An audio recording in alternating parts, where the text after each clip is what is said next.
Lymphoma Day program, and this is the 19th program. We started in the year 2003. Barring 2007, we've been having these programs every year, choosing topics which are contemporary, which are challenging, and which are futuristic as well.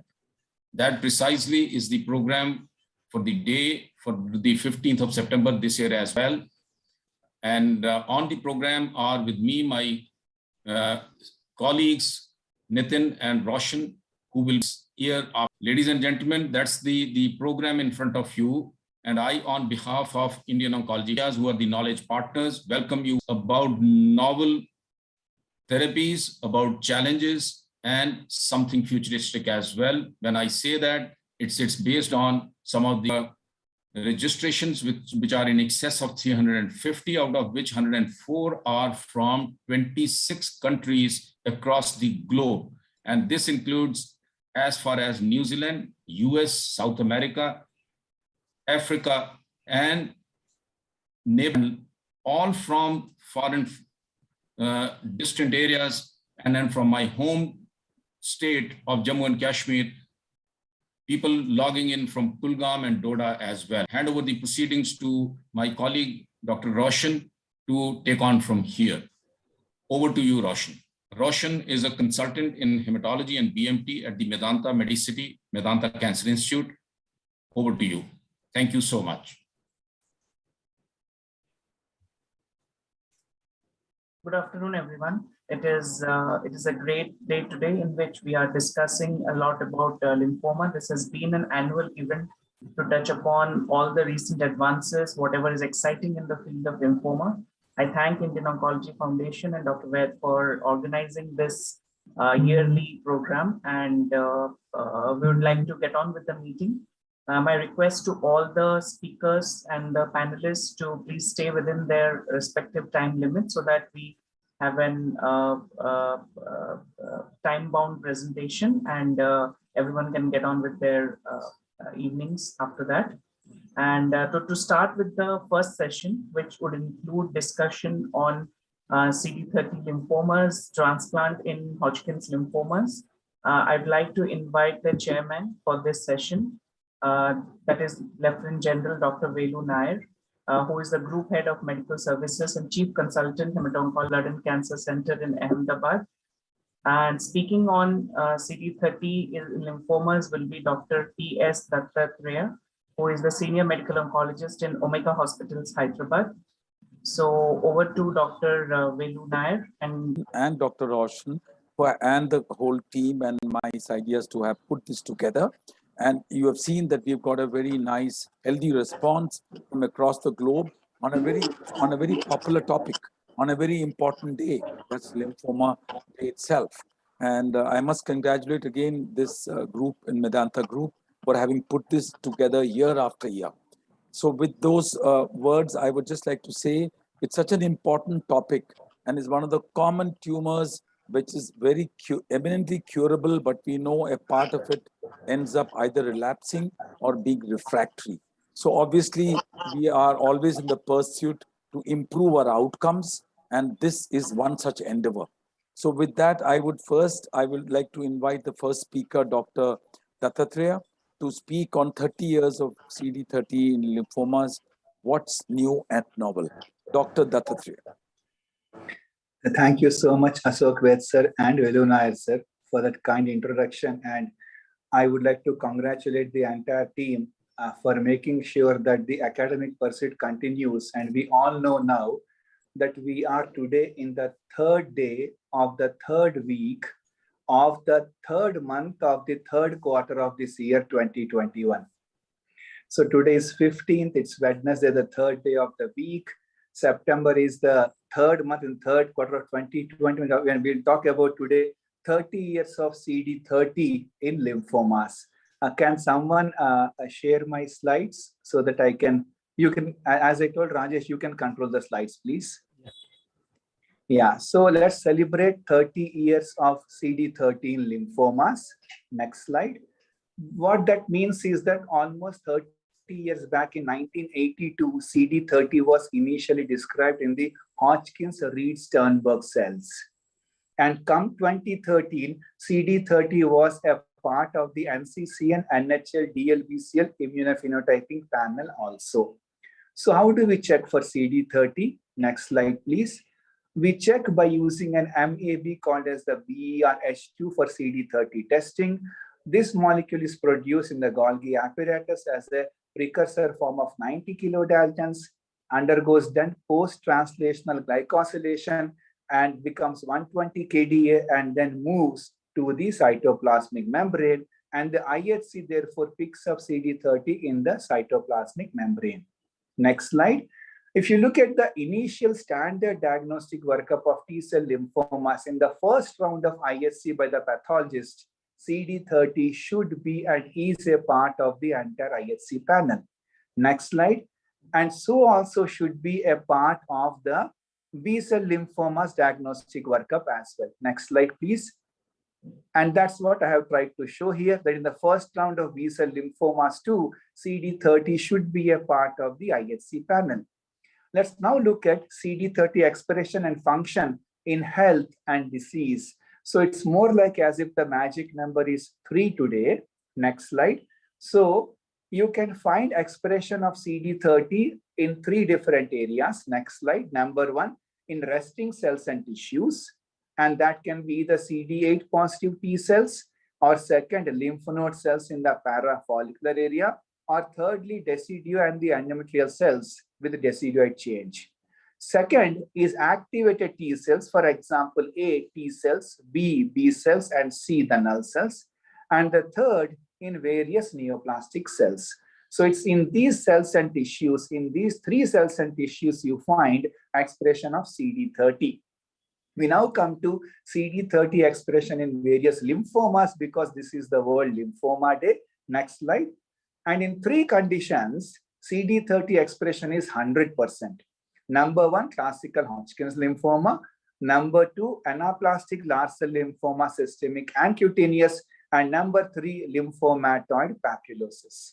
So in these 3 conditions, the expression is 100%. Having said that, you find the DLBCL, other T-cell lymphomas, including PTCLs and others, mycosis fungoides, all of these conditions also have, in a significant proportion of patients, expression of CD30. Next slide. With that, I'll divide my talk into 5 sections. Section 1, next slide, is telling us that Hodgkin's lymphoma NS subtype, primary mediastinal B-cell lymphoma, or marginal mediastinal gray zone lymphoma. Across all these 3 lymphomas, this is the IP typing pattern. But you find 3 pathways which are activated and common to all. Next slide. The first is NF-kappa B activation is common to all these lymphomas. Next slide. Second is genomic amplification of the chromosome locus 9p24 leads to activation of the JAK-STAT pathway. Next slide.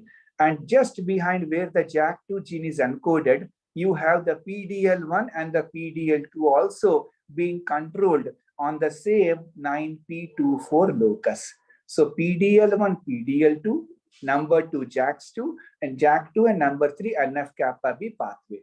Next slide. So whenever NPT4 gets amplified, as commonly seen, for example, in CD30 positive lymphomas, especially the mediastinal lymphomas, 2 things happen. 1, JAK2 gets overexpressed, leads to proliferation. And 2, because the PDL1 and PDL2 are neighboring to JAK2 only, so they also get amplified, leading to overexpression of these ligands, and that leads to immune evasion. So what this tells us is the importance how to exploit this by using immuno-oncology molecules. Next slide.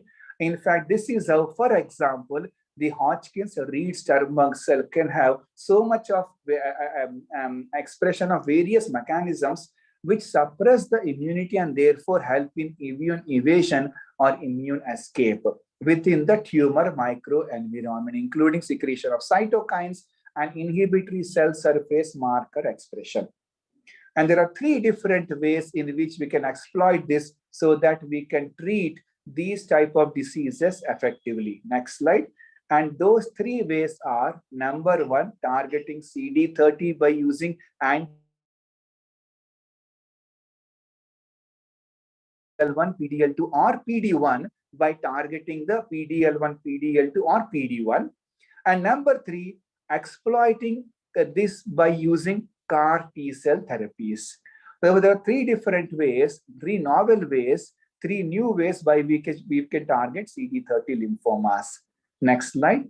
So in this section, I'll talk about the role of immunotherapy in the management of CD30 positive lymphomas, in particular Hodgkin's lymphoma. Next slide. So this was an EGM publication in Jan 2015, where they looked at 23 patients. Almost 80% of them had undergone transplant and then relapsed, and 80% of them also had received brentuximab vedotin for RR Hodgkin's lymphoma. Next slide.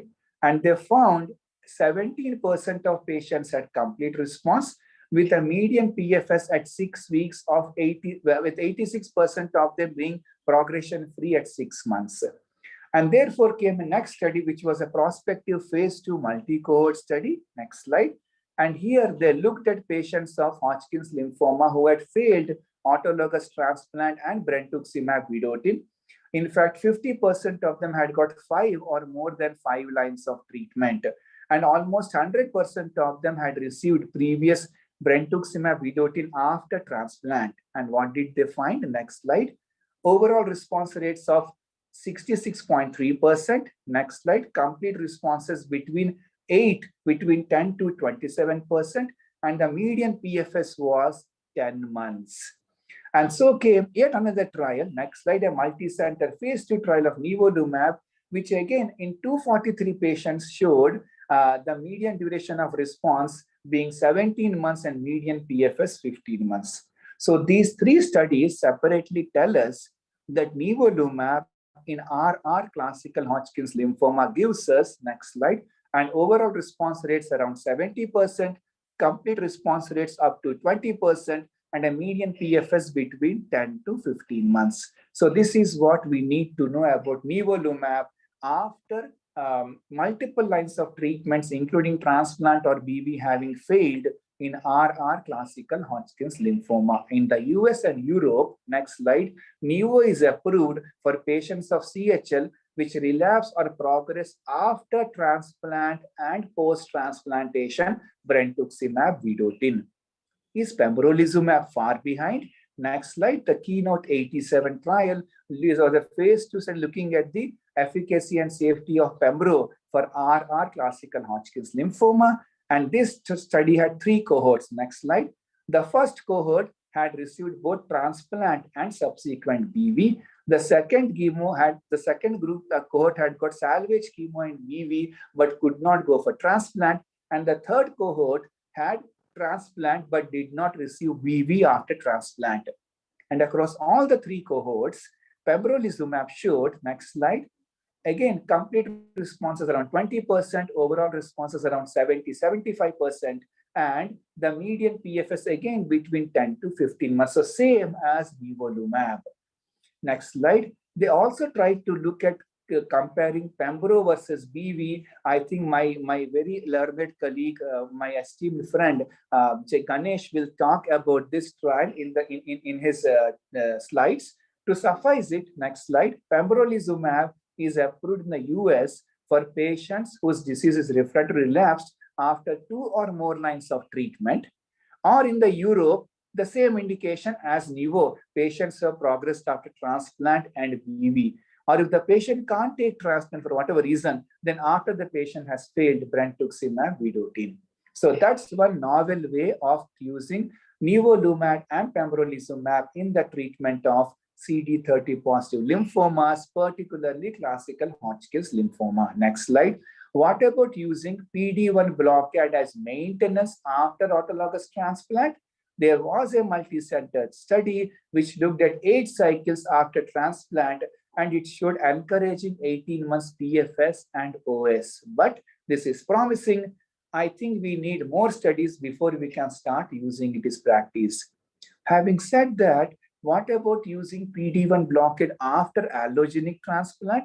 After autologous transplant is fine, But next slide, using Pembro or Nivo after or before allogenic transplant leads to various complications whenever the molecule is administered. And therefore, it's very prudent that if you're planning allogenic transplant, avoid using Nivo or Pembro. And if the patient already had got an allo transplant, then in that case, using post-transplant, post-allo transplant Nivo Pembro is fraught with various risks. So that was the role of immunotherapy in the treatment of CD30 positive lymphomas. Next slide.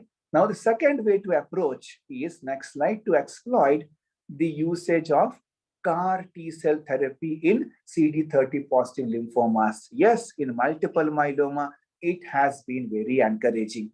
Now, we know we take blood from the patient, procure the autologous T cells, insert the gene so that you have the chimeric antigen receptor, then you expand these T cells ex vivo and then infuse CAR T cells into the patient. And these CAR T cells then find out the cancer cells by finding the antigen and then exert cell-mediated cytotoxicity, a very novel way of targeting CD30 in CD30 positive lymphomas. Next slide. However, we don't want these cells to be rejected, and therefore, before infusing these cells, you always prefer to give some form of conditioning chemotherapy so that you don't end up with these cells having no efficacy at all. Next slide. So coming to the CAR structure.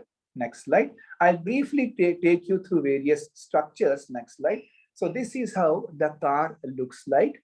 There is the single chain variable region of the antigen binding fragment in the green there, a hinge region, transmembrane region, and then the T cell should get activated. For the T cell to become active and send the signals down, the T cell activation domain also very importantly requires a co-stimulatory region. Next slide. So these were the first generation CARs where you did not have the co-stimulatory region. Therefore, the first generation CAR T cells were actually highly ineffective because the T cell activation signals could not reach despite the CAR T cell binding to the cell of interest. And so came second generation CARs. Next slide, where you introduce the CD28 co-stimulatory domain. Next slide, or the 4-1BB co-stim. Now, once you have this co-domain present, then these CAR T cells are effective in making sure the antigen binding to the cell of interest translates to a cytotoxic activity. The third generation CARs look at the incorporation of not one, but two co-stimulatory domains. Next slide.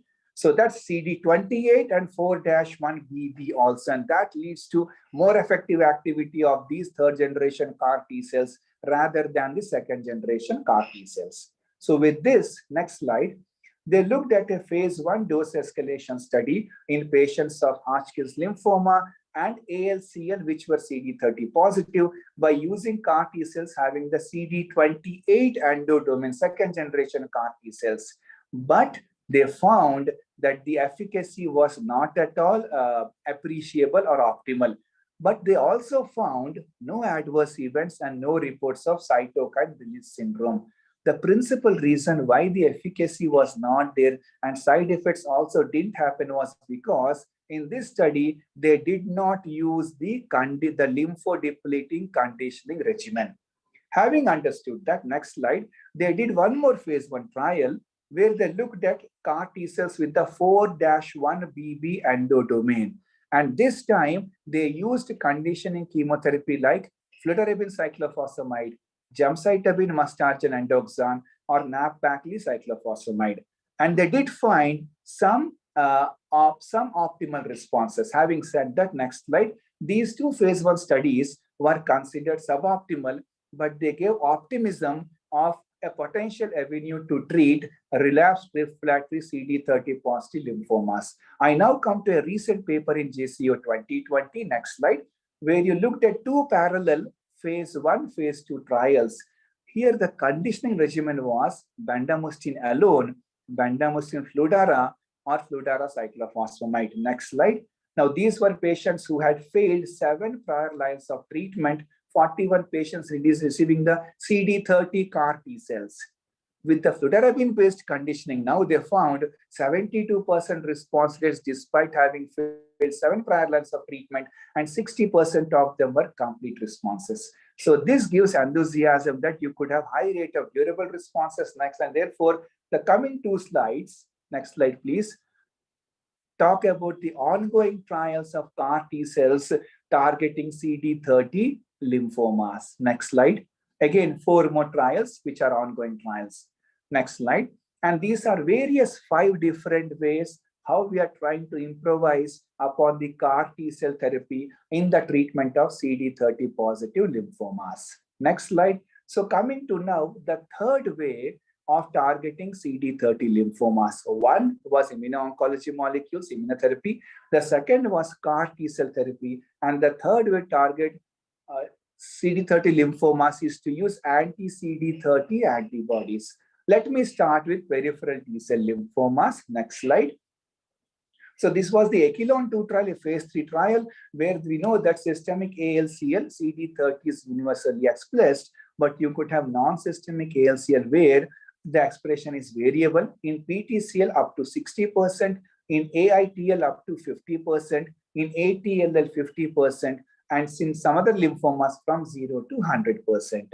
Next slide. They looked at those patients where CD30 was labeled as positive. There were 10 or more than 10% of cells positive for CD30. Next slide.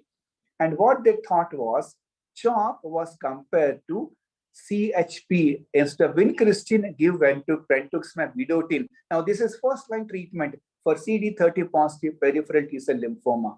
CHOP, you expect median PFS of 16.5 months.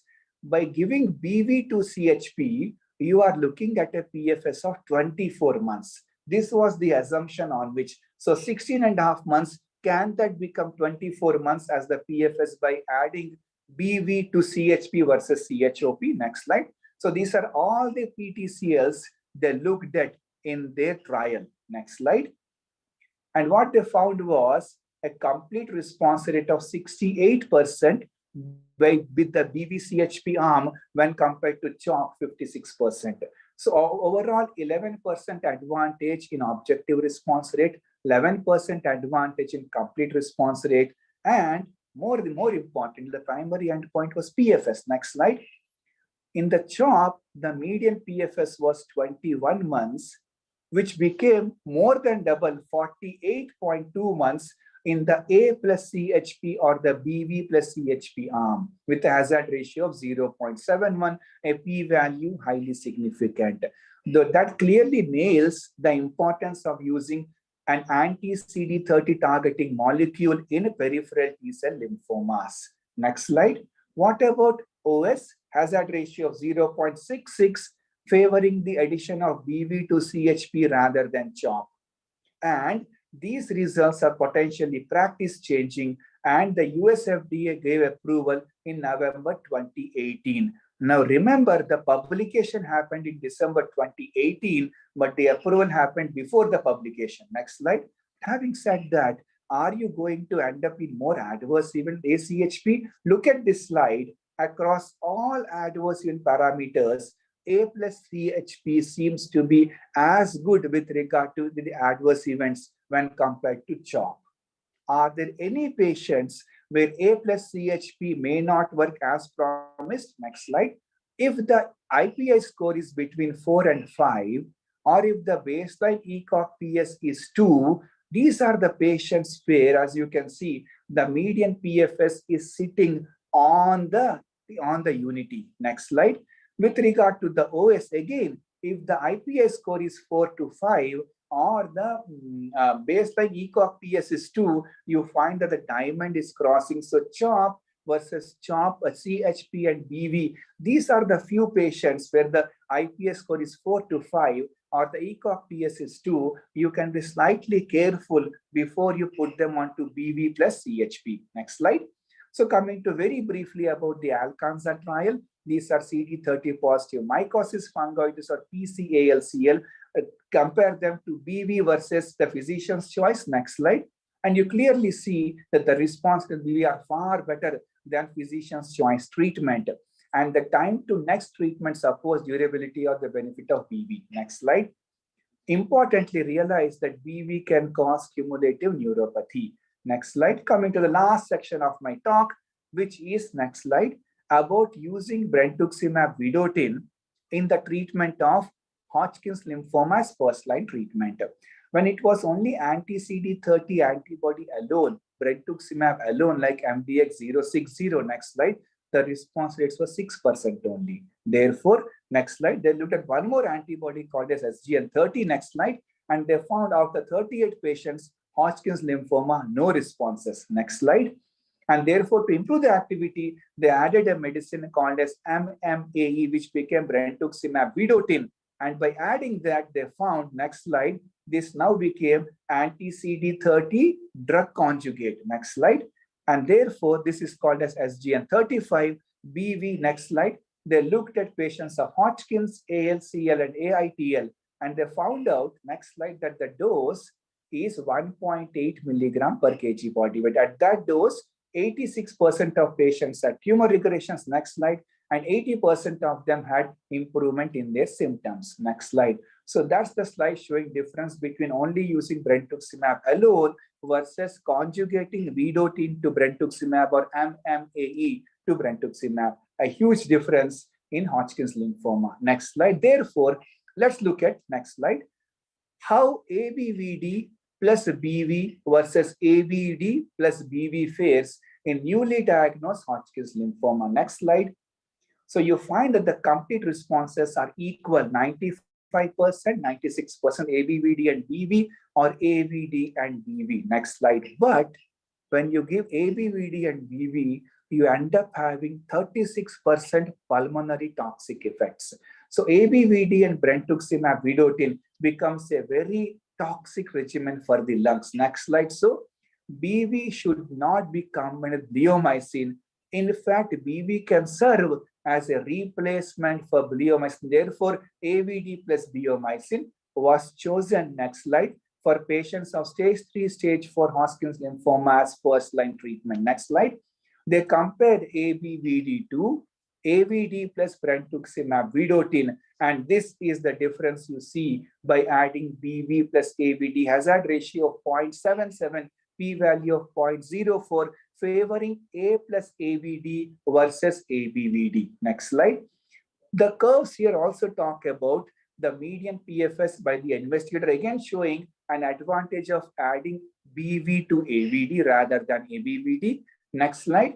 In fact, in the median PFS overall, you find a 4% advantage or a 5% advantage by adding BV to AVD rather than ABVD. Next slide.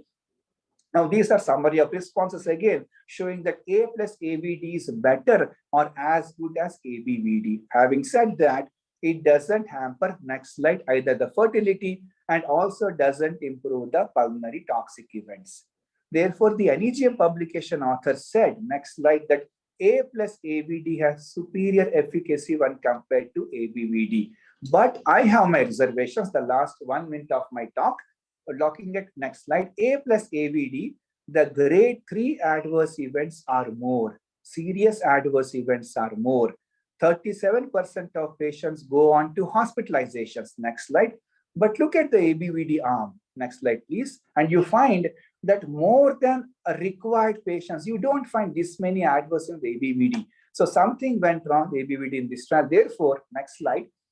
As you know, 67% of patients have peripheral sensory neuropathy in the A plus AVD group, and it takes time for this to resolve. So, last slide of my talk, next slide.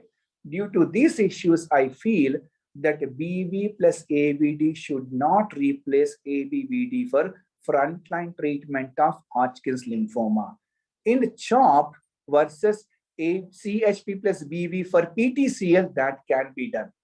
Now, BV plus AVD is an excellent viable option for patients who cannot receive bleomycin, like pre-existing pulmonary disease, abnormal PFTs, and older patients. And so, to conclude, next slide, BV is here to stay, and the CD30 is here to stay with various combination therapies. Thank you so much, Ashok, for making a part of this wonderful CME. I hope I was able to do justice in the allotted time. So 3 is the golden word for today. So Dr. Satya, that was excellent. And we have had a wonderful exposition of A to V. So we have gone through all the alphabets. We have not only seen the rule of 3, we have seen the alphabets from A to V time and again. Okay. So I want to ask the organizers, Dr. Ashok and Dr. Roshan, do we have question answers at the end of every talk or the end of a session? So we would do at the end of the session, I think, sir. That will be better, sir. And I request Dr. Dattatreya to just stick around for questions if anyone has. So any. first, if they're around, we can do that. That should be no problem. Thank you so much, sir. Okay, thank you, Dr. Satya, for a wonderful talk. That was really good.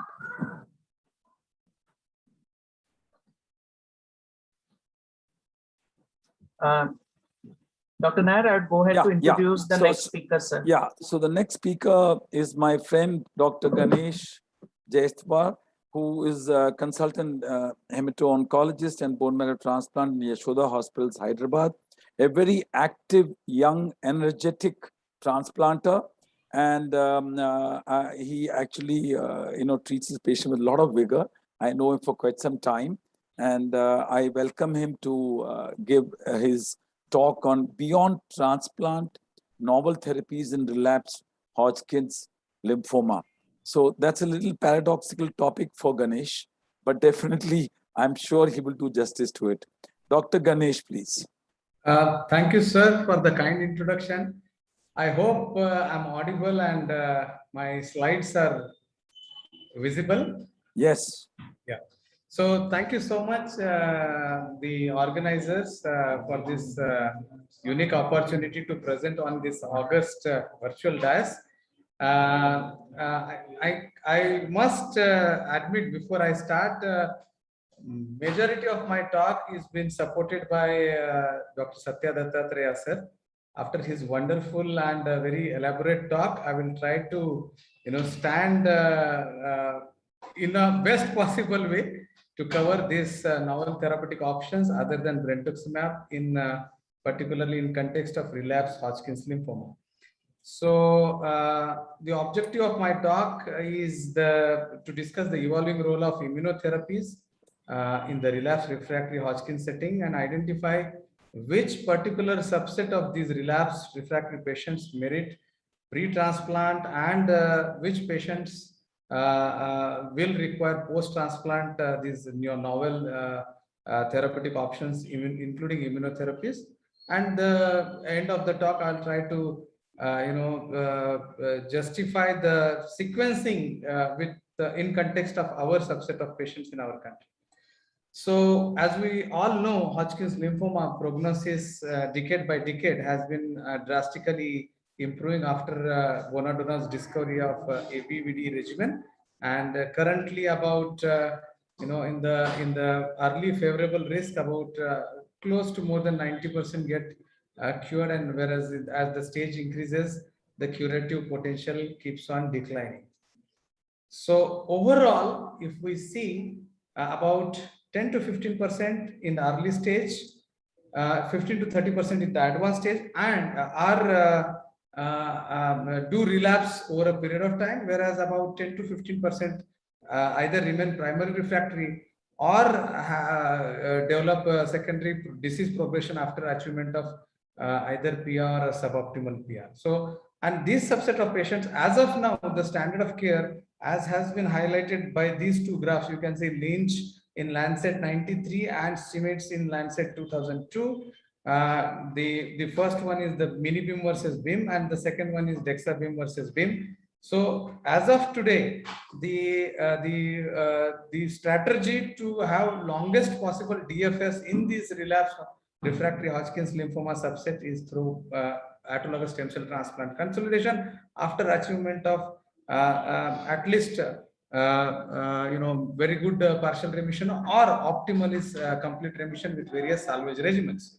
Now I'll start with my couple of cases and how the evolving data of role of immunotherapies can be applied in our subset. This is my case one. This is in the June of 2016, a 62-year male who came to us from Delhi as early relapsed classical Hodgkin's lymphoma, lymphocyte depleted type, stage 3B, and he has achieved the first CR with 6 cycles of ABVD, and within 14 months he has relapsed, and with 2 cycles of ICE as a salvage regimen, he achieves partial remission. He has apart from the supra-infradiaphragmatic disease, he is a bulky mediastinal disease persistent after 2 cycles of ICE, and amongst his comorbidities, he is hypertensive. So how to approach such case in our real life scenario? This is the second case, another young gentleman, 21-year boy with primary refractory classical Hodgkin's lymphoma mixed cellularity type, stage 4B, who has a progressive disease post various afferent regimens, like after 4 cycles of ABVD, he has a mediastinal disease progression. He was subsequently taken up for escalated BioCop. Again, he has a persistent disease with disease progression, and subsequently he was also taken for 2 cycles of ICE. So still the disease remains in partial remission. So how to salvage this patient?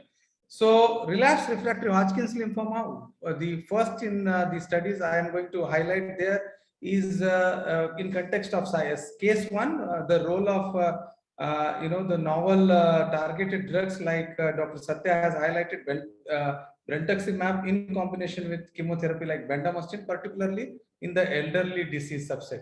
So you can see in this study published in Blood 2018, the overall response rate is about 92.5%, and of which about the continued DFS post autologous transplant in this subset was 95%, and those who could not be taken up for transplant, about 13 out of 53 patients there.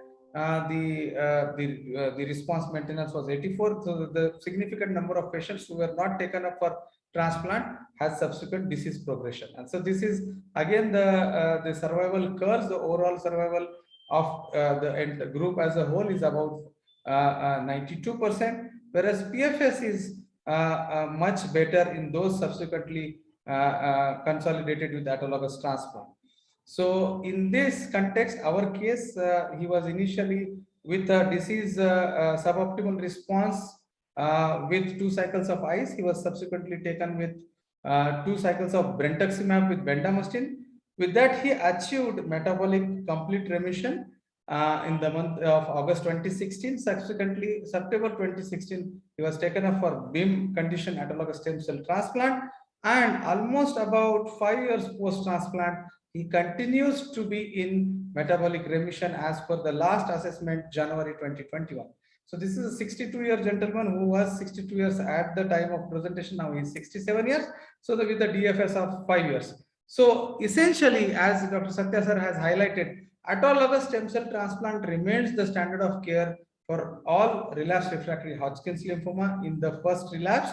And you can see this Athera trial, just a brief synopsis from this curve. You can see the curve, the red curve is those who has post autologous transplant placebo maintenance versus the blue curve on brentuximab vedotin maintenance. So definitely with transplant alone, about 50% of these patients achieve a long-term DFS beyond 5 years, whereas with brentuximab there is about 20% further increase in the proportion of patients remaining and enjoying their PFS over 5 years period. So again, coming to other chemotherapeutic combinations with brentuximab, this is again just a couple of years back, ASH 2019 abstract by Stamtolos et al. So brentuximab plus ICE, you can see this is the schema of the study. So the PET2, PET4, and based on the response assessment, the patients were taken between 4 cycles of either brentuximab full ICE, or if they are in complete metabolic response, after cycle 3, the 4th cycle is just brentuximab till the patient is taken for transplant. And you can see the PFS here is reaches above 60%, whereas overall survival is 100% at 1 year. So this is quite remarkable. The point here is those patients with whatever the novel salvage therapy therapeutic options, including the targeted drug like brentuximab, if they are taken subsequently for autologous transplant consultation, the longest possible DFS is achieved. Whereas those without autologous stem cell transplant, many of them continue to remain in remission, but the proportion of patients developing disease progression is significant. Now, coming to other novel therapeutic options in the relapse setting, like the checkpoint inhibitors, nivolumab, with or without ICE. This is the ASH again 2019 presentation by Herrera et al. You can see from this overall study schema, 1 year overall survival of 97%, whereas 1 year progression-free survival of 79%. Definitely, these response rates with this novel targeted agent combination with chemotherapies are much superior than traditional chemotherapy alone backbone in the salvage setting. Now, coming to our second case, he has multiple prior therapies with suboptimal response, ABVD, escalated POC of ICE. So what next in particular in such a young patient? So subsequently, with a good partial remission, he was taken up for autologous transplant. His disease was supra-infradiaphragmatic lymph nodes and lung lesions. Lung lesions resolved, but the lymph nodes were persistent, which were not coverable by a single radiation port. So we decided to go ahead and transplant and to monitor him post-transplant for any subsequent post-transplant maintenance. So his post-transplant and peri-transplant was quite stormy with post-transplant swine flu pneumonia. It took long time for him to recover, and within 6 months he again relapsed post-autologous stem cell transplant. So how to salvage such patients? So he has been heavily pretreated. So he was subsequently taken up for 3 cycles of nivolumab. He achieved very good partial remission. This was his 3rd partial remission, and with this partial remission, he was subsequently taken off for haploidentical transplant with post-transplant cyclophosphamide. Of course, the post-transplant course was little turbulent for first 4 months, which was marked with BK viral hemorrhagic cystitis, grade 3 acute GvHD. Again, mind you, this patient has received checkpoint inhibitor salvage just before transplant, particularly in the haploidentical transplant setting, where the GvHD incidence with checkpoint inhibitors is quite significant. But that grade 3 GvHD was managed with steroids plus Jakavi, and he, almost 2.5 years post-transplant, his GvHD remains to be in remission. He has CMV reactivation multiple episodes, but subsequently the CMV reactivation is in business. So the haploidentical transplant with various salvage options. This is again a French study. You can see the overall survival 75%, progression-free survival 66%, and many of these patients are heavily pretreated with the relapsed refractory subset being dominant. And the outcomes of the alternative donor across alternative donor transplants, the haploidentical transplant outcomes are seems to be either comparable, whereas with regard to progression-free survival, they are superior to the unrelated donor transplants. Again, a point to be noted here: the acute GvHD and chronic GvHD here is comparable. Many of these patients will have pre-transplant checkpoint inhibitors. Probably the post-transplant cyclophosphamide mitigates the T cell activation, which is triggered by these various checkpoint inhibitors. Now, this is again another publication in ASH 2019, the efficacy and safety of allotransplant after these checkpoint inhibitors. This is 150 patients, large international cohort. You can see different checkpoint inhibitors, nivolumab, pembrolizumab, avelumab, of which about half were haploidentical transplant. And you can see on a follow-up of 2 years, 2-year overall survival 80%, 2-year progression-free survival 65%, whereas 2-year non-relapse mortality 40%. So just the point I wanted to highlight here is, with these checkpoint inhibitors, subsequent consolidation strategies can be safely administered with equally good outcomes compared to other conventional targeted drugs or chemotherapy options. Again, the PD-L1 therapy, anti-PD-1 therapy, long-term efficacy with or without transplant. Of course, many of these patients who are transplant ineligible, they continued till disease progression, and this is the progression-free survival of the overall cohort, 78%. 78 patients, and you can see CR 40%, PR 30%, and you can see duration of response 24 months, PFS 12 months, overall survival 38 months. So all these, those patients, even without transplant, continued these checkpoint inhibitors till disease progression. They are, of course, the transplant subset patients have the best, they enjoy the highest possible disease-free survival, but those who are not transplant eligible or cannot go to transplant because of various comorbidities and other issues, the subset of these patients continue to maintain the reasonable disease-free survival. Again, the same is highlighted as per the disease, those eligible for transplant versus those who couldn't go for transplant. Of course, you can see from the curve A, PFS is remarkably superior. Those subsequently going ahead with transplant consolidation. So again, here the point I just wanted to highlight here is the patients who have checkpoint inhibitors subsequently, their outcomes are much better than those who didn't receive checkpoint inhibitor prior to transplant. So the point here is the post-transplant cyclophosphamide based haplotransplant platform. The fear of exaggerated GVSD is remarkably decreased, as the rationale here is that post-transplant cyclophosphamide mitigates the immune activation induced by previous checkpoint inhibitors.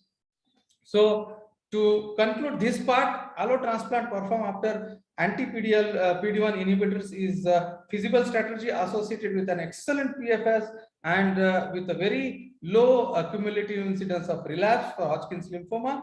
Allotransplant after anti-PD1 leads to prolonged DFS compared with no transplant, and post-transplant cyclophosphamide improves outcomes with significant reduction in the risk of GVSD. So for patients with Hodgkin's lymphoma, the use of anti-PD1 until disease progression seem to be suboptimal compared to those going ahead with transplant, when a curative option can be considered. So a consolidative strategy with allotransplant should be discussed for all eligible and responding patients. Again, chemo-free salvage platforms like checkpoint inhibitor with brentuximab vedotin, you can see in the relapsed refractory Hodgkin's subset. This is again a trial published by Herrera et al. In Blood 2018. You can see the objective response rate is about 82%, and of which about 61% have a complete metabolic response in these difficult to treat relapsed refractory subset. And you see the Kaplan-Meier survival curves.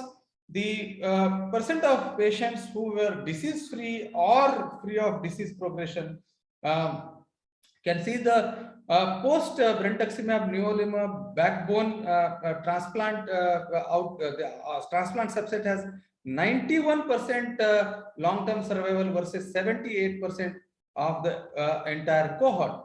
So again, here the subset analysis showed the responses are better if CD30 positivity in this subset is high, which is very much understandable. So again, particularly in patients, elderly patients more than 60 years, again, this is a abstract from ASH 2019, 19 patients of age more than 60. So the age range was between 60 to 69. Again, you can see in these difficult to treat and chemo ineligible patients with non-chemo, just targeted therapy alone, nivolumab plus brentuximab arm, the overall response rate 95%. With a CR rate of 70%. Again, the toxicity is quite very well manageable. Grade 3 peripheral neuropathy 14% and immune-related grade 3 adverse event 16%. So, we have to understand this is heavily pretreated relapsed refractory subset in an elderly population. So again, there are a lot of trials going on. This is ECOG Acrine trial of nivolumab brentuximab versus nivolumab brentuximab plus ipilimumab. So long-term follow-up is still awaited. You can see brentuximab as a bridge to transplant before transplant. So the outcomes And what happens to the patients who relapse after transplant? The immune checkpoint inhibitors as a salvage post-transplant relapse. This is again a Herbach et al. Blood 2017 publication. Nivolumab post-transplant, 20 patients who relapsed after allogenic stem cell transplant. The GVHD incidence is these patients were 6 patients developed GVHD, that is 30%, and all 6 patients has a prior history of acute GVHD post allogenic stem cell transplant. So in nutshell, the overall response rate to nivolumab as a post-transplant salvage for post-transplant relapse, response rate 95%, CR rates 42%, and partial response rate 52%. Again, you can see the survival curves, survival and progression-free survival probability. You can see the survival 79% and PFS 58%. So compared with standard options for this indication, PD-1 blockage with nivolumab provides durable disease control after allo transplant with an acceptable safety profile, was the conclusion drawn from this study. Again, another study published in the same year, Blood 2017. Again, you can see the incidence of acute and chronic GVHD is acceptable, and the GVHD responsiveness to steroids and other GVHD novel drugs like JAK2 inhibitors and ibrutinib. So again, overall GVHD occurred early after initiation of these checkpoint inhibitors with the onset after a median of 2 doses, and some patients who had no prior history of GVHD developed manageable GVHD post these checkpoint inhibitors. So overall response rate again ranging between 70 to 80%, with a significant proportion of patients achieving CR with monotherapy with these checkpoint inhibitors in post allogenic transplant relapse. So to draw a conclusion from that, anti-PD-1 inhibitors after allo transplant as a salvage strategy post-transplant relapse, PD-1 blockage can provide durable disease control and prolonged survival in patients relapsing after allo transplant. However, this checkpoint blockage may induce GVHD in about 30 to 50% of patients, particularly those subset of patients who had a prior history of GVHD in the post-transplant setting. So the strategies for post-transplant relapse in this subset, which seems more promising, either brentuximab alone or brentuximab plus bendamustine plus or minus DLI, and the second in line comes the anti-PD-1 inhibitors, in which case you should be ready with a robust GVHD preventive strategy like upfront consideration of ibrutinib or JAK2 inhibitors with any slightest evidence of GVHD in this subset of patients. So yes, these checkpoint inhibitors as well as novel targeted drugs like brentuximab have provided a very good platform of promising efficacy with a reasonable safety across various disease points like pre-transplant, post-transplant, as well as first relapse as a salvage strategy either alone or in combination with chemotherapies or combination of different novel drugs. But yes, it does come with a peculiar toxicity profile which we need to understand and which we need to be aware of. So in summary, so back to our objectives, immunotherapy is either combination of immunotherapies, different immuno and targeted therapies, or combination of these novel drugs with chemotherapy is improving the subsequent transplant consolidation in the relapsed refractory Hodgkin setting. In a nutshell, the response rates of brentuximab with chemotherapy, overall response rate 95% with a PFS of almost 70%. Checkpoint inhibitors like nivolumab plus ICE, response rate again quite promising, 90%, PFS 80%, and just targeted drugs and checkpoint inhibitors without any chemotherapy arm in the salvage setting, the response rate 85%, and again PFS 91% after autologous transplant consolidation. Whereas like our first case, brentuximab plus bendamustine, this combination also response rate of 92.5% with a PFS of 75%. So brentuximab maintenance should be given to patients with a higher risk of disease relapse regardless of remission status or prior BV exposure as per the available literature. An allotransplant performed after anti-PD-1 is a feasible strategy associated with an excellent PFS and low cumulative incidence of relapse, for which PTCY in this transplant setting may lower the risk of GVHD. When other therapeutic options have failed, anti-PD-1 can be used cautiously in patients relapsing after allogenic transplant, because this is allogenic transplant is the only curative and the definitive therapy in the multiple relapse refractory setting, most notably post autologous transplant relapse. So good overall response rate, but may enhance the risk of GVHD, for which thankfully we have various therapeutic options, weapons to mitigate this risk. So I thank the organizers for this wonderful opportunity, and I hope I try to justify my talk of this particular title in this August platform. Thank you.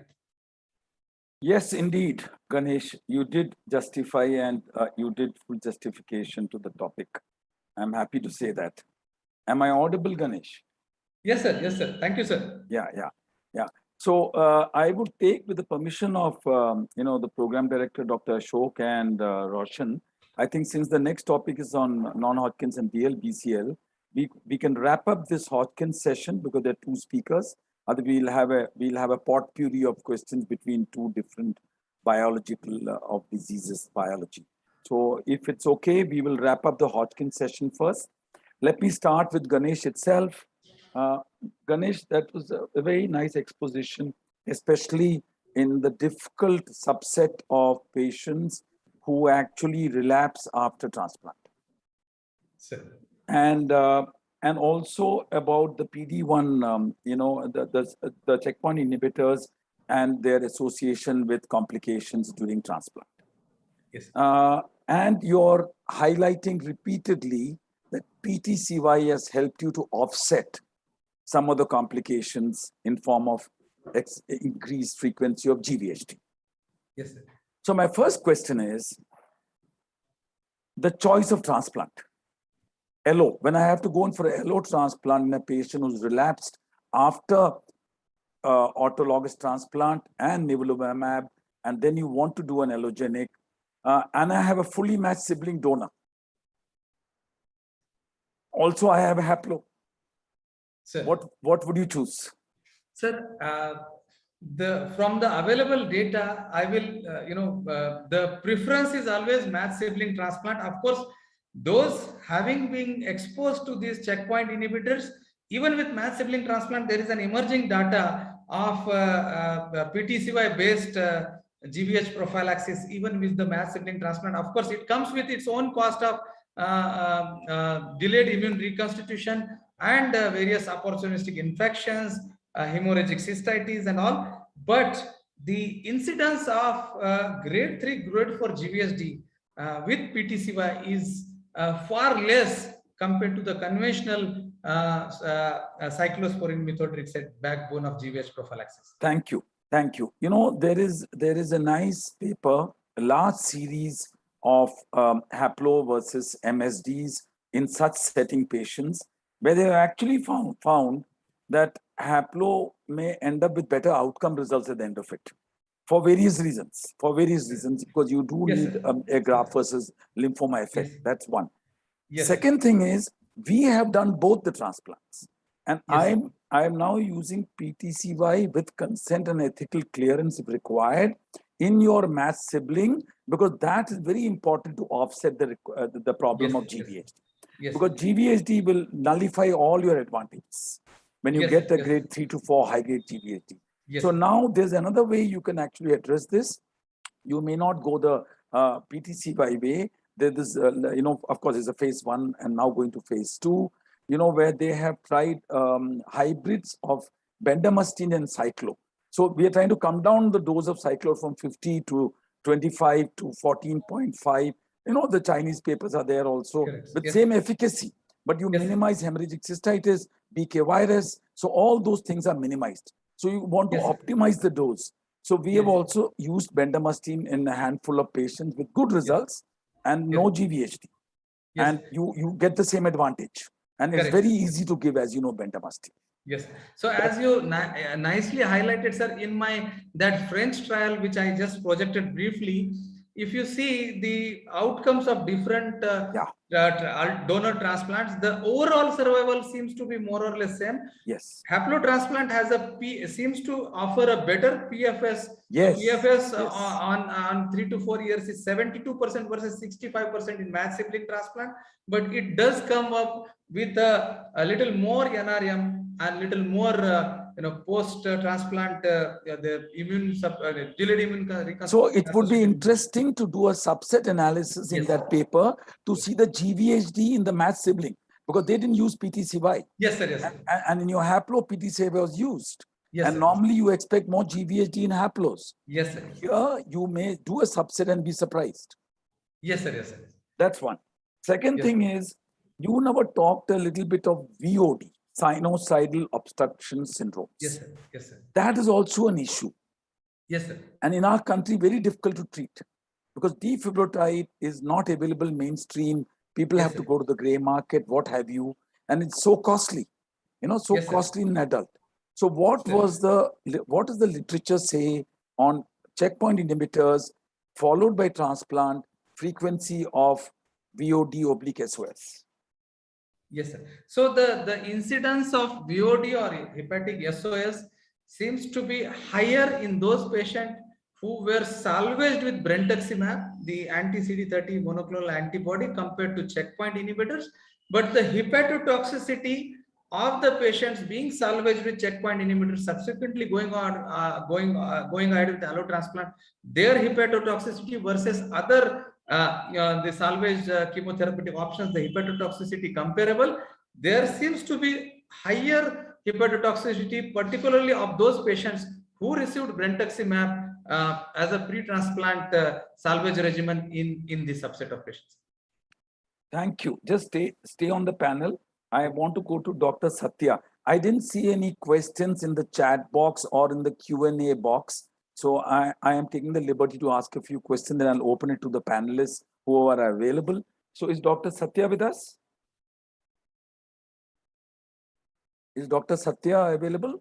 No, sir. He is just already logged out for some another. So Roshan, the take-home message is finish the questions after the talk. Anyway, let's see. Ganesh, since you're sir, can I slip in a fast question for Dr. Ganesh? Please, please.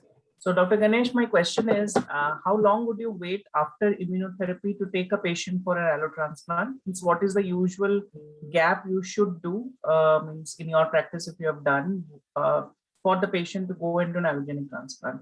Whatever may be the conditioning, whatever you're planning, but what is the gap you should keep between immunotherapy and an allogenic transplant?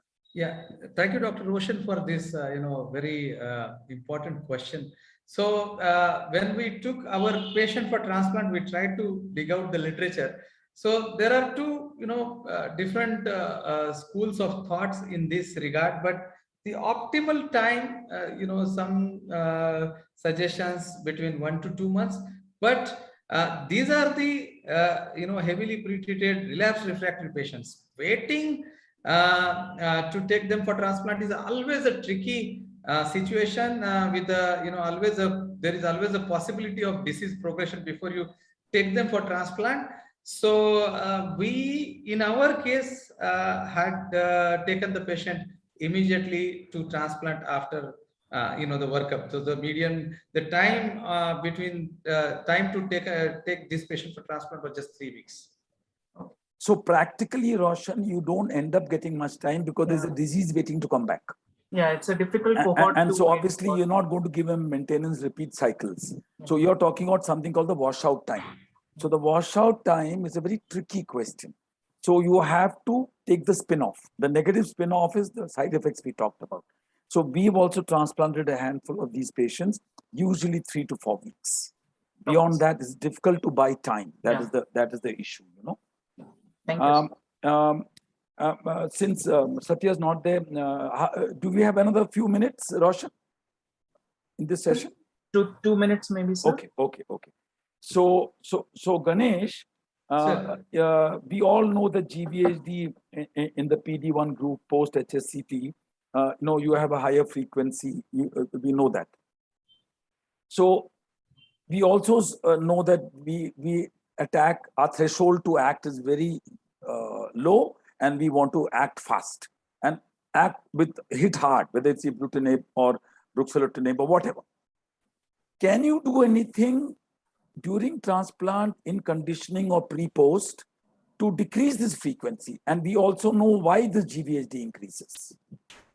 Yes. So is there any role for a drug like, let me say, rabbit ATG, a grapholon, or a rabbit ATG at all? And if so, in which part, upstream, downstream, which part would you figure that? Yes, sir. That's again, thank you, sir, for bringing out that question. So serotherapy is coming up.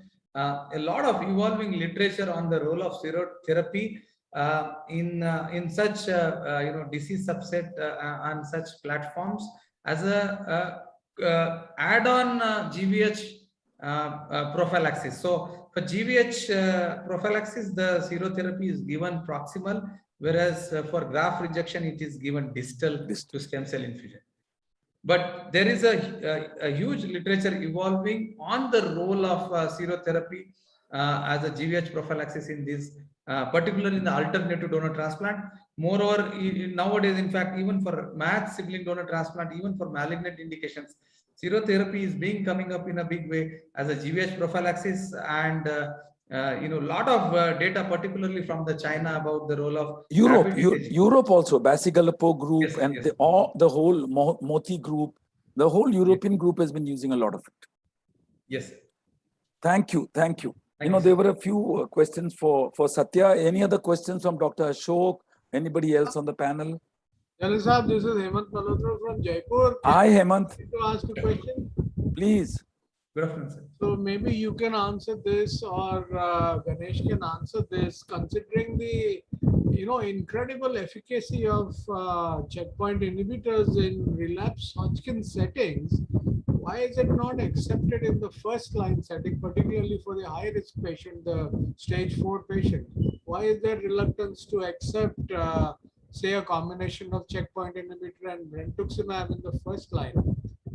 Sir, a very valid point and a very important issue, sir. So there are a lot of ongoing phase 3 trials of the checkpoint inhibitors being taken in the upfront setting, either just checkpoint inhibitors with targeted therapy alone, or majority of the trials are coming up checkpoint inhibitor as an add-on to the chemotherapy backbone for high risk, advanced stage, unfavorable risk Hodgkin's lymphoma patients.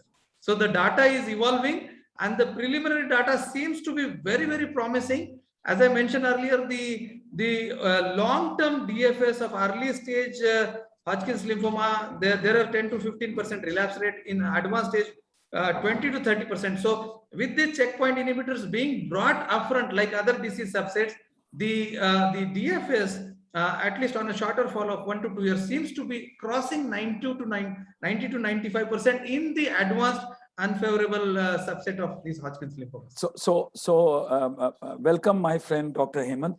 I actually couldn't agree with you more. But as you know, I've asked this question to many of our chronic trialists from Europe and from North America who conduct all these trials, upfront. You'll see that always a trial starts with relapsed refractory.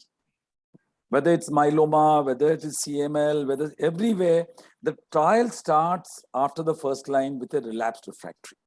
Thereafter, they upgrade it to upfront use. And after all, they have to compare it with the standard of care. And the standard of care will be whatever drug is already accepted in the guideline. So to climb that ladder, there is a period of time involved.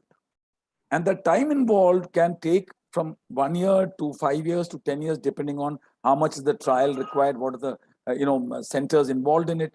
So your question is absolutely valid. I think it's a question of time, but definitely it will turn around. But whatever we are seeing is very, very promising. But unless it's established, then it goes for marketing as an upfront drug from FDA and from our DCGI. It has to be cleared as upfront usage. Only then can you actually prescribe it legally, technically, and covered by insurance people for payments. So really speaking, the issues are more logistical, administrative, and a process. And the process is what Ganesh tried to explain. We will get there, if not tomorrow, someday down the line. Thank you, sir. Thank you, sir. Allow me to, Roshan, allow me to read a question in the chat box. Please, please. In post-auto relapse, if you start on Nivo, waiting for allo, how long can you give Nivo? I think partly the question has been answered, but this is a question specific to Nivo. How long can you give Nivo between the transplant? So, sir, if I understood the question correctly, this is a relapse post-autologous transplant, and patient is being taken on as a salvage on nivolumab monotherapy before the allogenic transplant. So, at least a good partial remission should be the aim. Of course, the CR is going to be pre-transplant. CR is going to be something which we will be opting or aiming for, because the outcomes of the patients achieving CR before transplant, their outcomes, long-term outcomes are good. But yes, if the patient is not able to achieve CR pre-transplant, then definitely post-transplant maintenance should be in place when these patients are taken up for transplant. So to precisely answer that question, at least a good partial remission should be aimed for, and CR is optimal. And if the patient achieves anything below CR, the checkpoint inhibitors can be again utilized as a salvage option, either alone or in combination with other strategies like DLI and other targeted drugs like brentuximab combination based on the patient's response pre-transplant for the salvage regimens. Thank you, Dr. Ganesh. I just want. Yeah, sorry. Please go ahead. No, just on your question, sir, Dr. Ashok. On this question, Ganesh, you may want to clarify. Usually the endpoint to say how many cycles will be CRPR. But definitely, is there any data to say that beyond 2 cycles, 3 cycles, 4 cycles, you exponentially increase the complications peri-transplant and post-transplant? So is there data on that? That's important. So you'll say, okay, after 2 or 3, is it worthwhile? Is it the benefit risk ratio, not worth it to go ahead, indefinitely to keep giving 3 to 5 to 6 cycles? So, sir, that's again a very valid point. 3 to 4 cycle is something which most of the published literature has quoted. So again, just if you allow me to, elaborate in little detail, like the pre-transplant radiotherapy, before the advent of these novel drugs, what we used to opt for, the pre-transplant radiation, if the disease is localized or the residual disease is within the field of a radiation, single radiation port. So we used to go ahead with transplant and opt for post-transplant consolidation radiotherapy to avoid the transplant morbidity and transplant complications.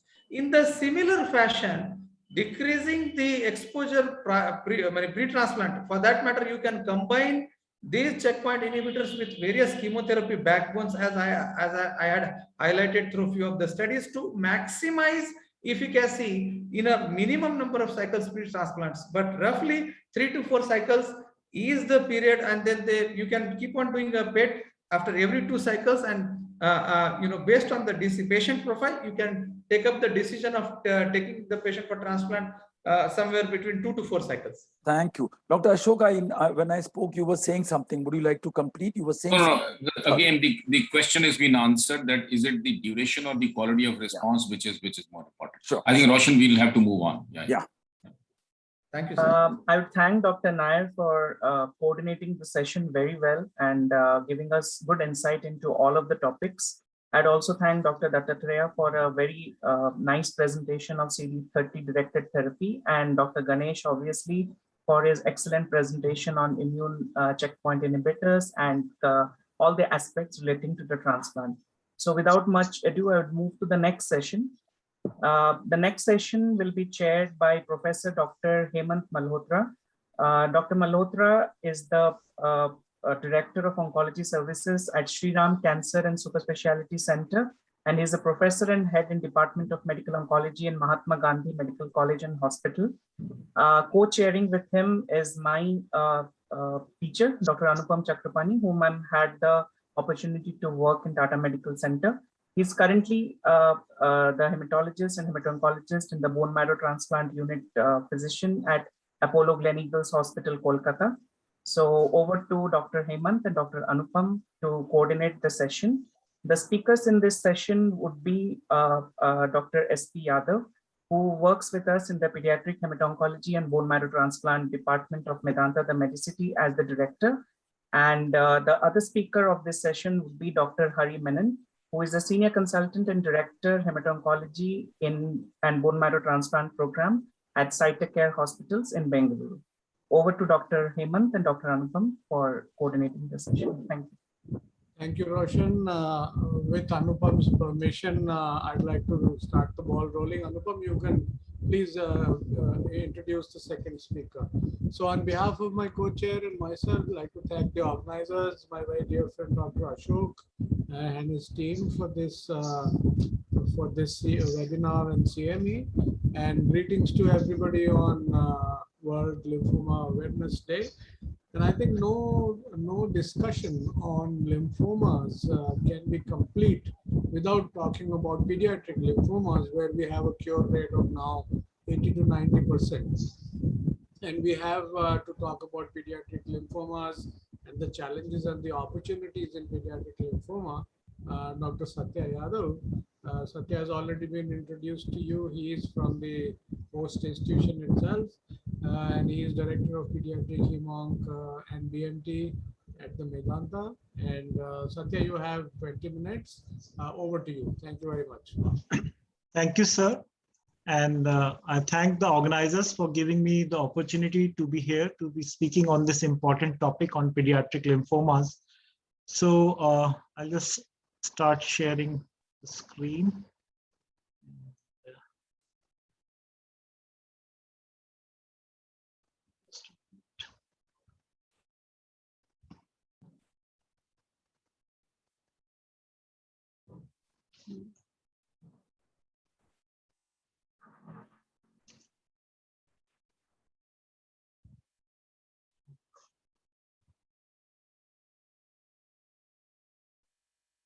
Just a moment.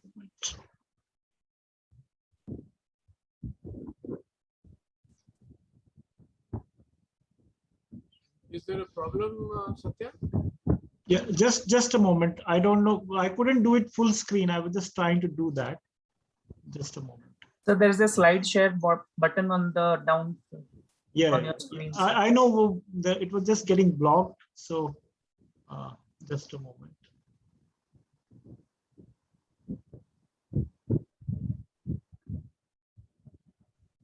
Can you see my screen or not as yet? No, not yet. Okay, just a moment. Do you want the organizers to run the slides for you? Nirav, are you ready? Just a moment. Satya sir, just you can do the screen share. What you have done earlier. Yeah, in the PowerPoint, just you go. There is an option of slideshow. Yes. Yeah. Just click on the from the beginning. Then you can have the slides on the full screen, sir.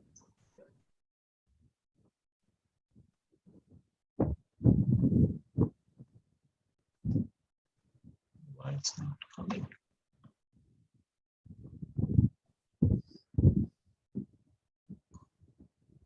Okay, now it will come. Just a moment. Yes.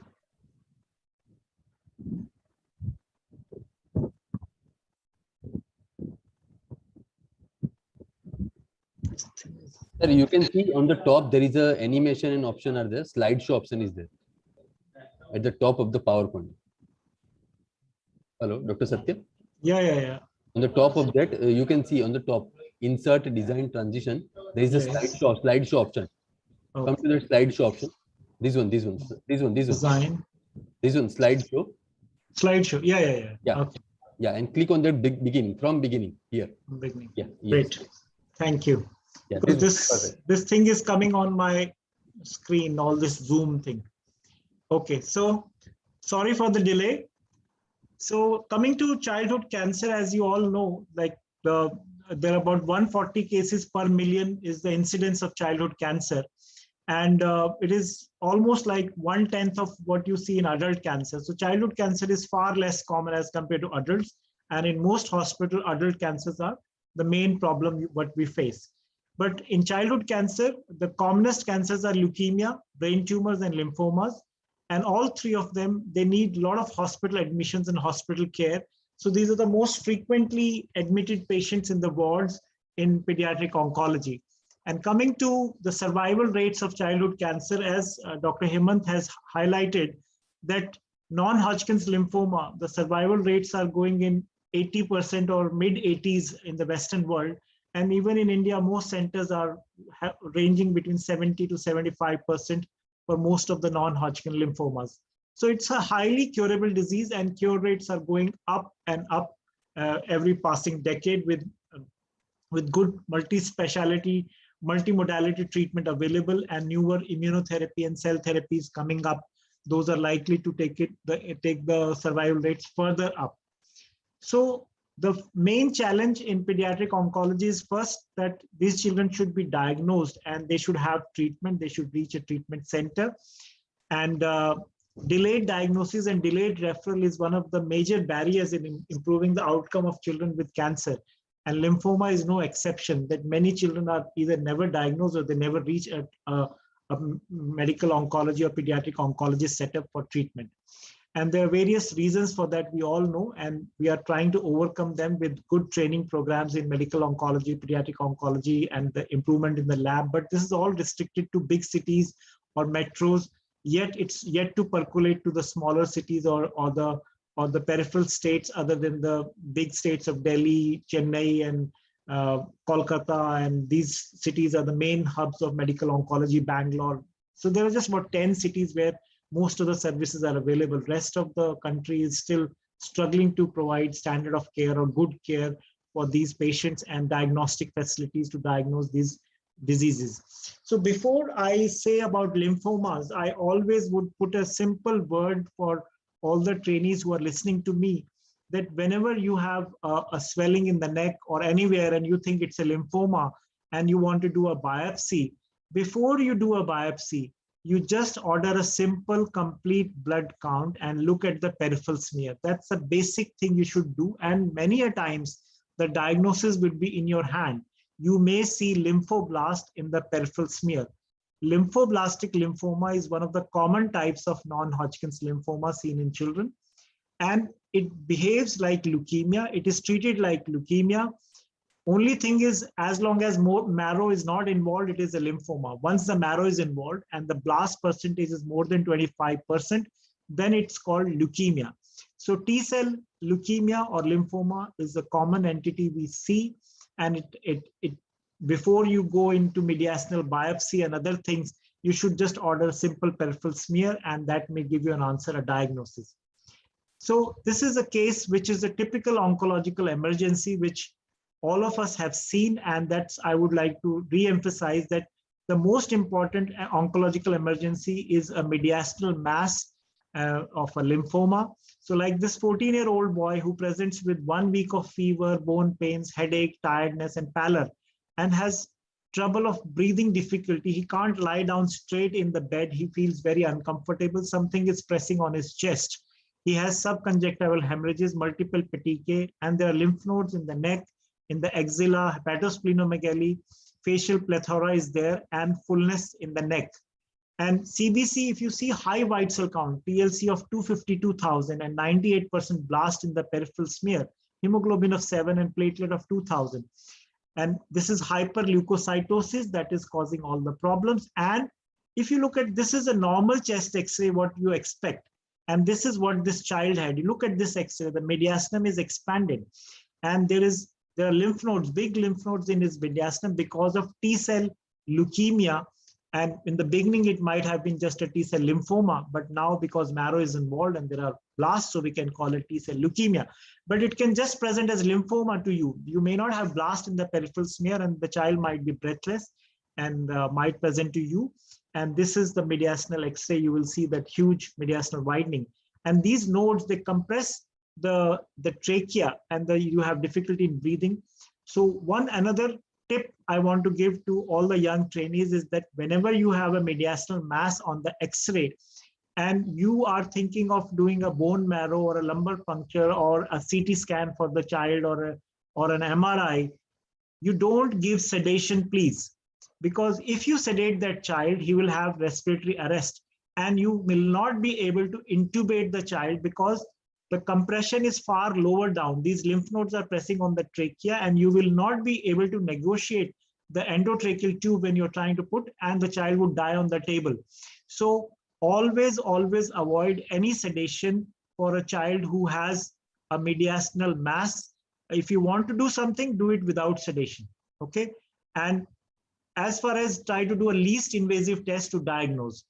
And if you have a pleural effusion, try to do a pleural tap and do a flow cytometry, and that may give you a diagnosis of lymphoblast presenting on in the pleural fluid, and you can do a flow cytometry which can confirm it is a T lymphoblastic or a B lymphoblastic or whatever. So flow cytometry can be done on the fluid, on the pleural tap. You can do, if there is a cardiac tamponade or something, you may have to do a tapping to relieve the cardiac tamponade, and that pericardial fluid may have blast. You have, you want to do a marrow, do it in a sitting position, and you can do a marrow, and that might give you an answer. Always look at peripheral smear. And if, or if there are some big lymph nodes, you can put in a needle and try to do a biopsy from an axilla or cervical nodes. But don't try to put a needle in the mediastinum in a sick child, because if there is a bleeding, there is no space in the mediastinum and the child would have arrest straight away. So in case you are unable to make a diagnosis by peripheral tests, then you can start treatment without diagnosis. This is one exception in medical oncology, T-cell lymphoblastic lymphoma with huge mediastinal mass.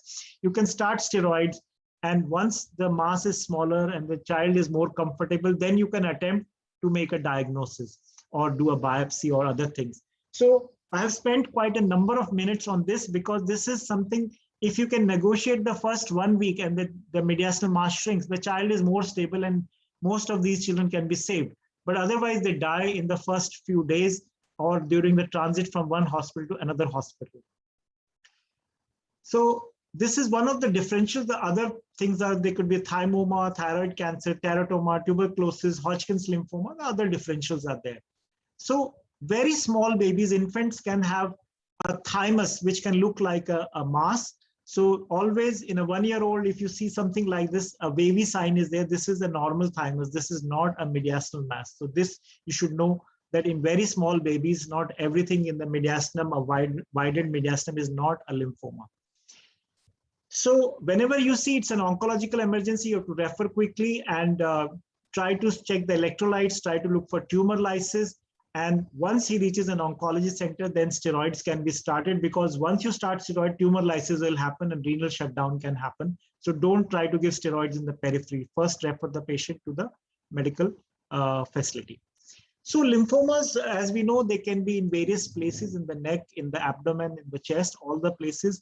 And it's about 14% of all childhood cancer. And a non-Hodgkin's lymphoma is about 6 to 7%.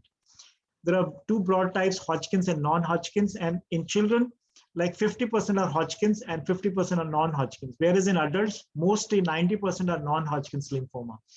In adults, it's more indolent, slow-growing non-Hodgkin's lymphoma. In children, they are more aggressive.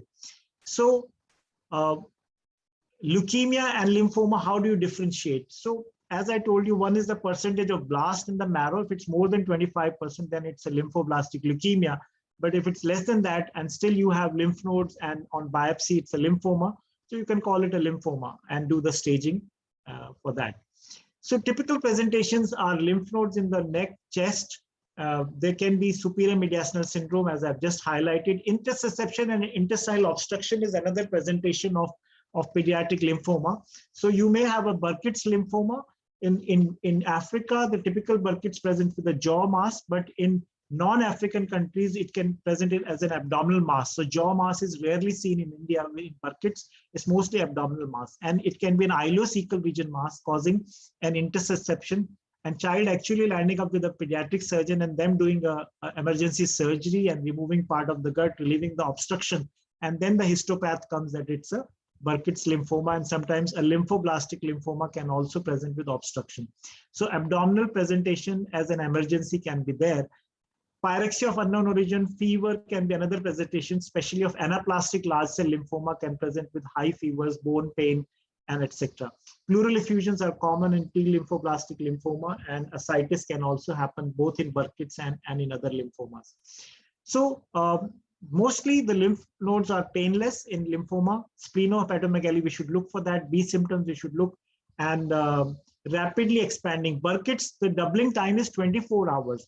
So if a Burkitt comes to you, you should always warn the pediatric ICU that the child might need ICU care and warn a nephrologist that child might need dialysis, because a Burkitt's is highly chemosensitive. As soon as you start treatment, there would be huge tumor lysis and there can be renal shutdown, a need for dialysis. And use of rasburicase is a good idea in case of Burkitt's lymphoma as soon as you start the treatment. And don't delay the treatment, because in Burkitt's, if you wait for a bone marrow result to come, a biopsy result to come for 2-3 days, the disease would increase so much and child would become very, very sick. So try to make your diagnosis quickly and start treatment quickly in Burkitt's lymphoma. That's the dictum. So as I told you that pleural effusion can be a big problem. So along with mediastinal mass, there can be huge pleural effusion and you may have to do multiple taps. Sometimes you may have to leave a drain there. But as you start treatment, this malignant effusion just disappears quickly. Big nodes in the mediastinum I've discussed. Surgical emergency intestinal obstruction, as seen in this child, a Burkitt's lymphoma of the intestine, you can see a huge mass causing intestinal obstruction. So coming to the treatment of these lymphomas, so in childhood non-Hodgkin's lymphoma, basically there are 4 major types what we see. So we see Burkitt's lymphoma, we see lymphoblastic lymphoma, we see anaplastic large cell lymphoma, and we see diffuse large B-cell lymphoma. These are the 4 types. Rest of them are very rare. I would say very, very rare. I would say just less than 1% of the other lymphomas are seen in children, and mantle cell and other things are not seen in children at all. So coming to lymphoblastic lymphoma, the treatment is similar to acute lymphoblastic leukemia, and most of the BFM protocols we use frequently, and cure rates are close to 80%. So in T lymphoblastic lymphoma, if many a times some of them have poor response and they are not in remission after end of induction, and some of these patients when they are treating on a high risk protocol. And Burkitt's leukemia, Burkitt's lymphoma, it has good results on LMB protocols traditionally, but with availability of rituximab and deriving the experience from our adult colleagues in DLBCL, adding of rituximab has really improved the outcomes further for Burkitt's. So whenever you have a Burkitt's leukemia kid, you add rituximab to the conventional chemotherapy of LMB protocol that we give. And in this, there is a grouping, group A, B, C. So group A are the children who have disease of stage 1 or stage 2 abdominal, which has been fully resected. So these children just need 2 cycles of chemotherapy after surgery and nothing else is required. And group B, they need about 4 to 6 months of therapy on COPED protocol and with rituximab. And those rest are the group C who have marrow involvement or CNS involvement. They are treated on a more intensive protocol of about 9 months with rituximab. And rituximab is the main thing which should be added to the chemotherapy. Then anaplastic large cell lymphoma is again a disease which can present with nodes everywhere and bony mets. And again, this disease, there is an ALCL protocol which has high dose methotrexate and high dose cytarabine and other chemotherapy agents. And this is also an intensive block of chemotherapy, 6 to 8 months. And they also tend to do very well. About 80% of them are cured. One thing which I would like to tell all the trainees that vinblastine is a wonderful medication in this. Some of the anaplastic large cell lymphomas who have relapsed, even after a bone marrow transplant, they have been cured with just monotherapy with vinblastine, and they have gone in complete remission. So vinblastine is highly effective in this tumor, and it should be added in the ALCL protocol. So one of the arms of this protocol, which had vinblastine along with routine chemotherapy and vinblastine maintenance weekly for 52 weeks after finishing your treatment, they had better survival, 90% cure rate at 1 year and 70% at 3 years. So in my practice, I tend to give vinblastine to all the patients as a maintenance after finishing the initial chemotherapy. Diffuse large B-cell lymphoma, most of my colleagues are here, adult medical oncologists, and this is your bread and butter. In pediatric, we rarely see it, but our standard of care is similar to adults, R-CHOP, and majority of them are cured. So coming to relapsed refractory cases, so Burkitt's, once they relapse, they have very poor outcomes, and it's difficult to cure them. So a relapsed Burkitt's is a very, very difficult proposition. But now there are some trials going on, CAR T-cell therapy for Burkitt's, and they have some positive outcomes. So maybe in future, that might be a bridge to further therapy or a curative therapy for these patients. Diffuse large B-cell lymphoma, again, I will not deliberate because most of the medical oncologists here are experts in that. And we in pediatric derive the whatever adult colleagues are doing, we are doing this, trying to do the same in children. ALCL, once they relapse or they're refractory, allo transplant is offered. And again, somehow rentuximab can be an option as a bridge to transplant because they express CD30. And lymphoblastic leukemias or lymphomas, if they're refractory or relapse, they are offered an allo transplant, and various options are there similar to leukemia.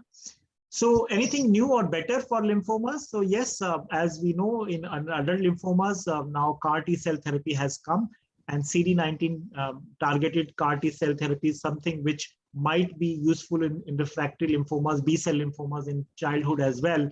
And we are awaiting the trials and the results in pediatric B-cell lymphomas of CAR T-cell therapy as a bridge to further maybe a transplant or just as a curative therapy. So I think I have run out of my time, or so I will finish here.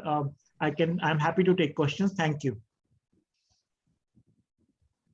So may I ask Dr. Anupam to take over, please, and we'll do the questions afterwards after both the talks. Dr. Anupam, over to you. Yeah. After this excellent talk by your audio is very low volume. Can you speak closer to the mic, please? Thank you. Now I am audible? Barely. Yeah, so good evening. And after this interesting talk on pediatric lymphoma, now we'll move on to the adult topic of this mantle cell lymphoma. Many times we are puzzled with this disease, whether to treat, not to treat, how much to treat, whether to go for a transplant upfront or do a transplant in CR2. So all this confusion is there with this disease. So to solve this mystery, we have Professor Dr. Hari Menon, is a senior hemato-oncologist and program director of organ transplant from Hyderabad Hospital. And over to you, Hari sir, for this your presentation on mantle cell lymphoma frontline therapy.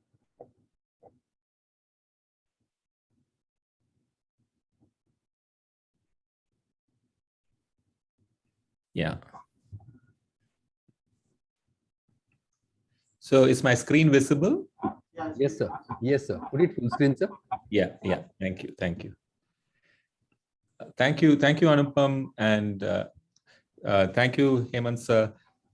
It's a pleasure to be, and thank you for the organizing team to have me today on this, inviting me for this talk on Lymphoma Day. My greetings to one and all. So the topic of discussion that has been allotted to me is to discuss frontline therapy for mantle cell lymphoma. We all sometime during our, even though it's not a very common lymphomatous process, we come across this almost every once or twice a month, and sometimes we know, sometimes it can be a challenging diagnosis. But definitely something that has proved over the years to be treatable, though not curable. So I'm given the topic of discussing on frontline therapy for myeloma, so I'll confine my discussion to that today. So,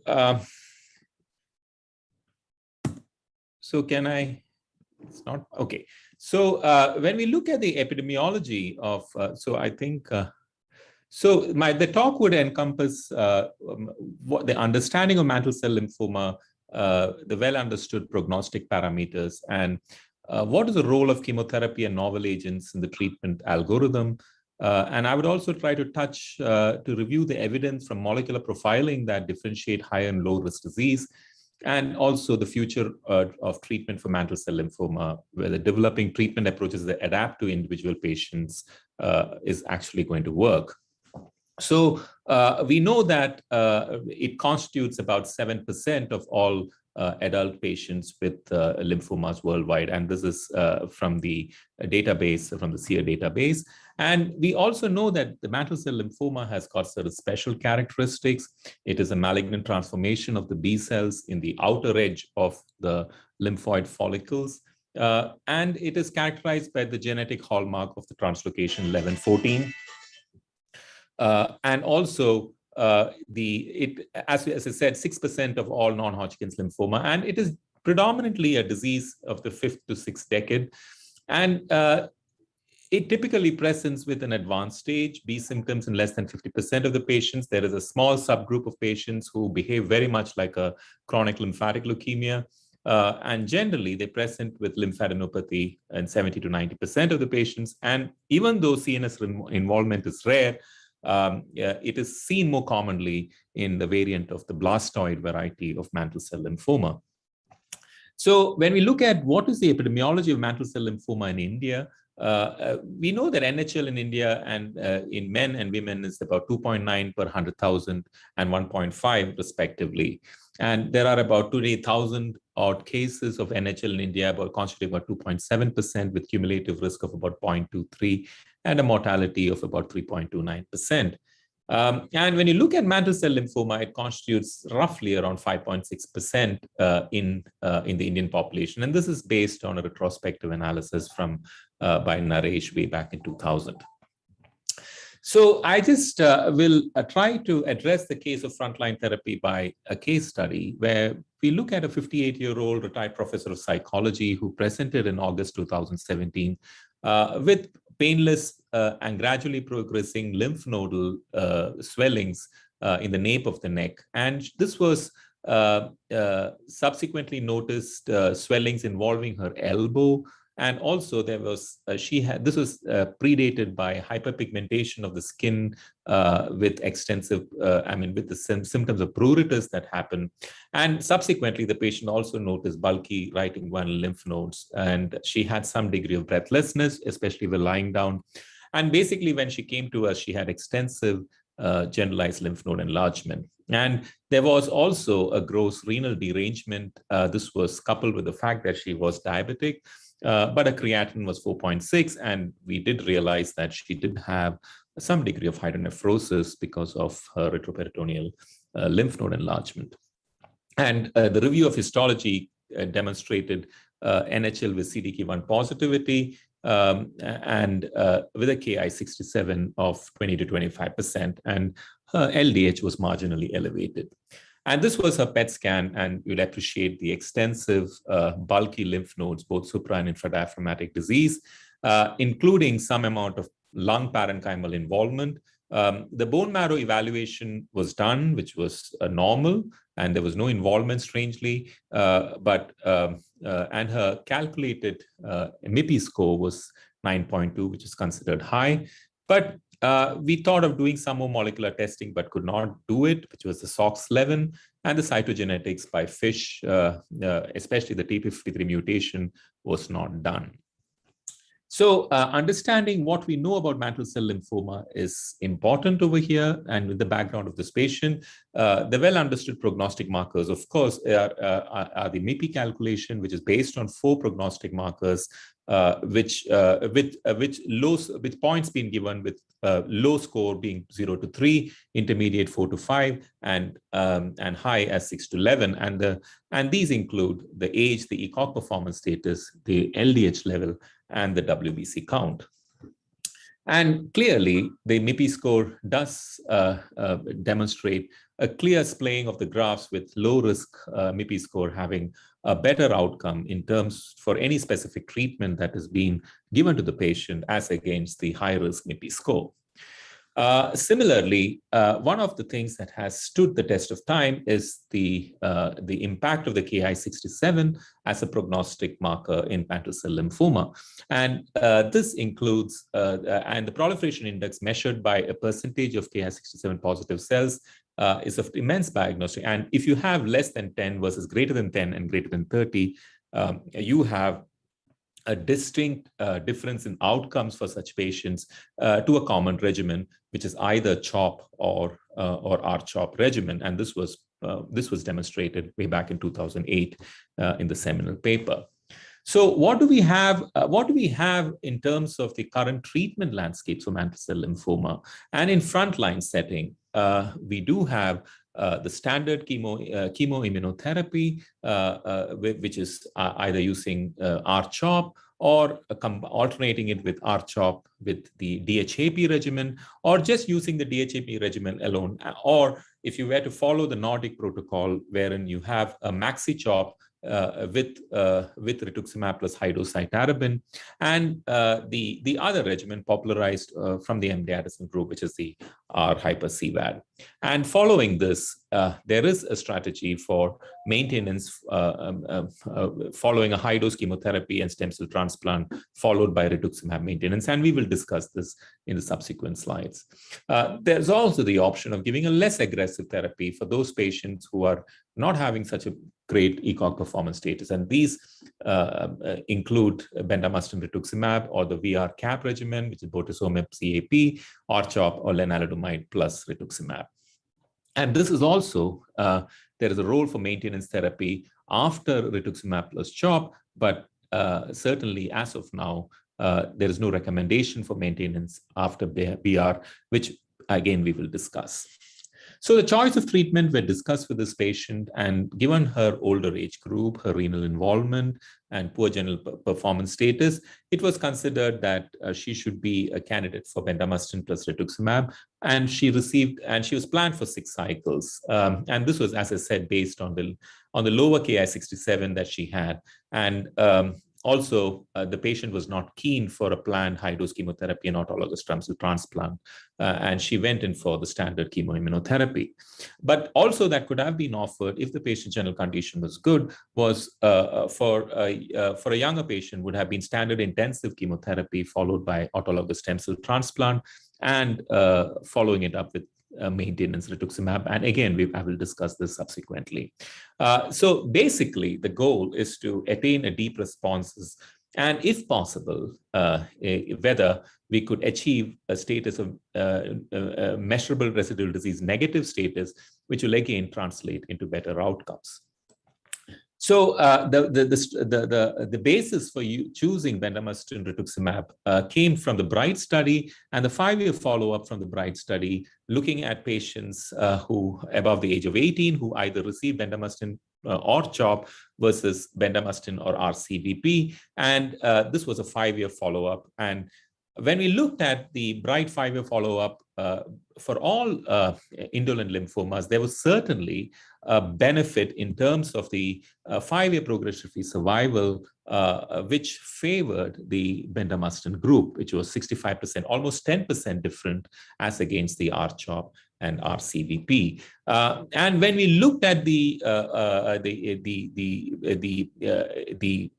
subset analysis, where we looked at mantle cell lymphoma, which is also included in the subgroup, there seemed to be a greater benefit for mantle cell lymphoma in these patients over the standard regimen of R-CHOP or for RCVP. So some of the outcomes might have been attenuated by the fact that the second group included both R-CHOP and RCVP, and perhaps RCVP for mantle cell lymphoma is probably not the best. But having said that, there is certainly a benefit for bendamustine rituximab over the standard R-CHOP regimen.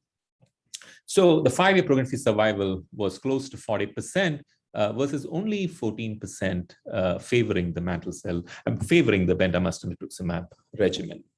So what about giving maintenance therapy with rituximab following bendamustine and rituximab? And this was addressed. This was addressed in the still NHL 2008 sub-analysis, where mantle cell cohort patients, it was a multi-center randomized study where previously untreated mantle cell lymphoma ineligible for high-dose chemotherapy were considered.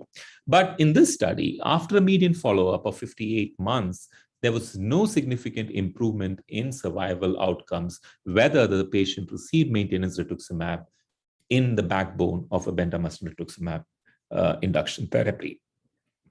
So treating patients with newly diagnosed mantle cell lymphoma, what about the young and fit patients?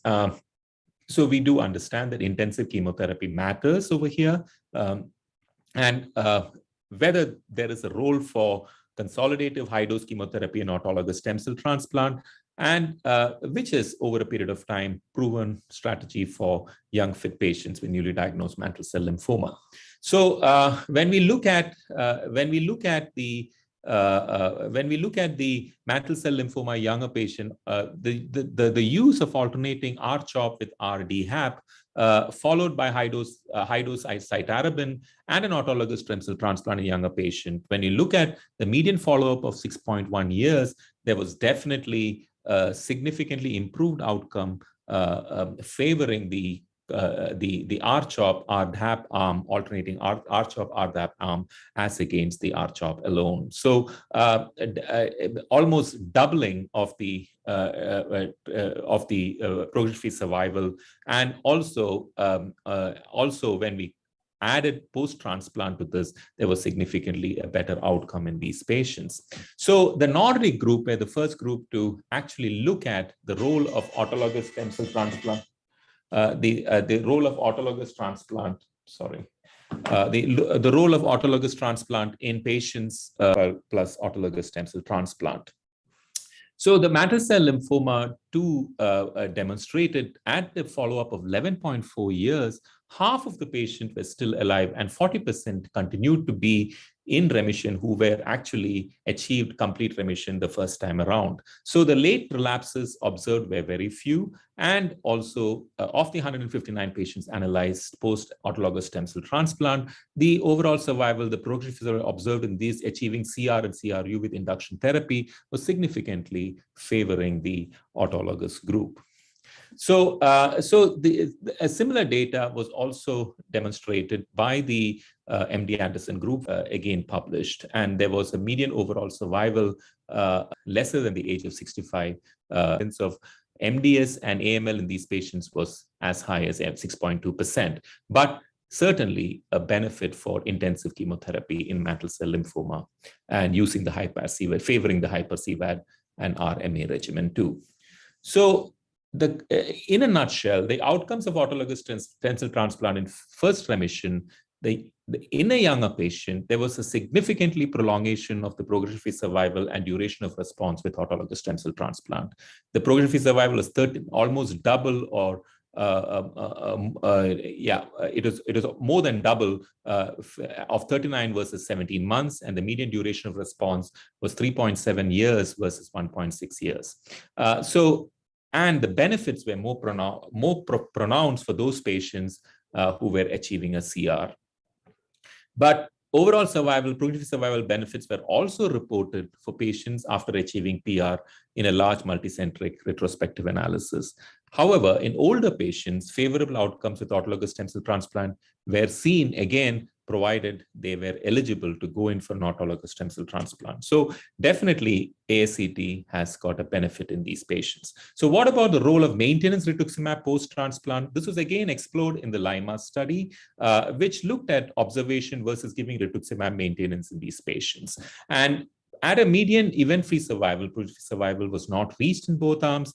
There was certainly a little bit of higher death rates in rituximab arm due to infection complications, 4 of them because of serious infection complication. But when you looked at the phase 3 LYMA trial, rituximab maintenance after the autologous stem cell transplant, it improved the 4-year progression-free survival by almost 20% over those who did not receive rituximab maintenance, and that also translated to some extent into improved overall survival. So based on these results, rituximab maintenance became a standard of care in patients post-autologous stem cell transplant.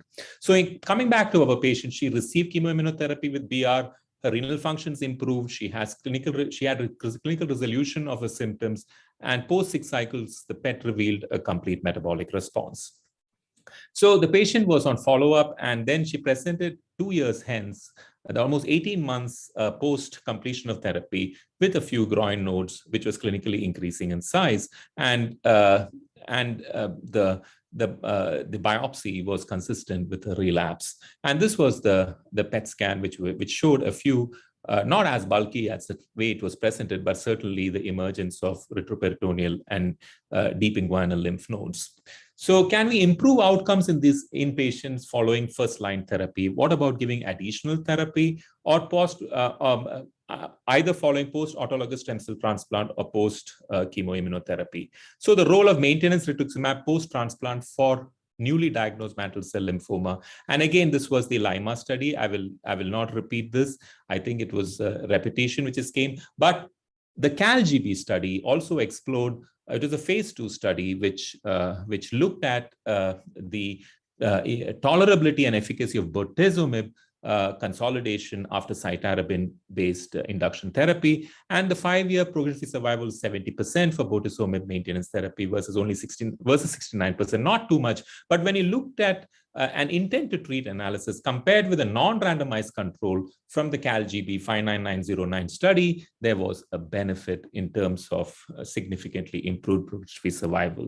But this was negated in the HOVON study, which looked at randomizing patients and assigning patients to bortezomib maintenance versus no maintenance, and there was no significant difference at 4-year event-free survival.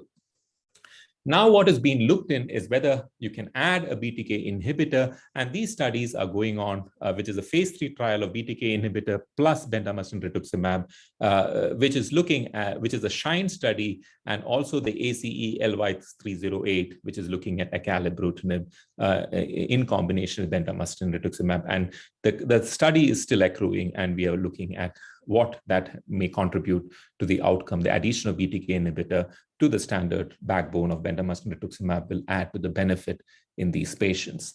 Similarly, there is also another study where acalabrutinib is being added to BR. In addition, there is cytarabine being given to these patients versus only BR plus acalabrutinib. And this is also accruing, and we are awaiting the results for the study. So does information regarding the genetics and molecular basis help us to decide, reviewing the evidence of molecular profiling that differentiate high from low risk disease? We do understand that the IGHV mutation status and SOX11 expression, there is a favorable 5-year overall survival of 78% compared with SOX11 positive mantle cell lymphoma, which has a 5-year overall survival of as low as 36%.